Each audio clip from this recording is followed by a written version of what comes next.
You actually, did you not move to Ireland for golf now? Yeah, it's a great story. We'll get into it. Some of the business practices for golf now, it was going to be difficult for me to do as doing all these shows.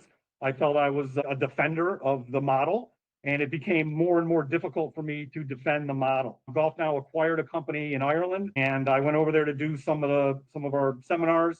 Had a great time and thought I can help Ireland with demand-based pricing, with visitor rounds, and so I did. So I ended Yeah. up moving to Belfast for almost 2 years.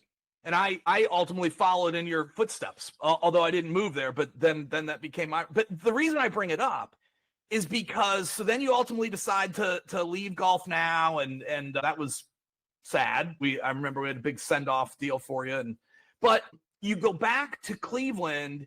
And before Highland Park or anything, you actually did become the head golf professional at Manikiki, which is owned and operated by Cleveland Metro Parks. I just want to get the timeline correct, right? You kind Yeah, of went so back to the green grass experience. yeah, I did some other things, worked in some nonprofit technology, and just loved golf and wanted to get back in golf. So maybe about 3 years, I got a job at Manikiki as the head pro and started with the Cleveland Metro Parks. The Metro Parks are 9 golf courses, wonderfully maintained. 2 of the golf courses are the top 5 golf courses, public golf courses in Ohio.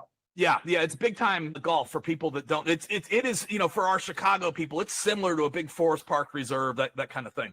So okay, so you get there, and like you said, you've been out of golf for a few years. You probably get exposed to, let's call it almost like the new Golf Now, right?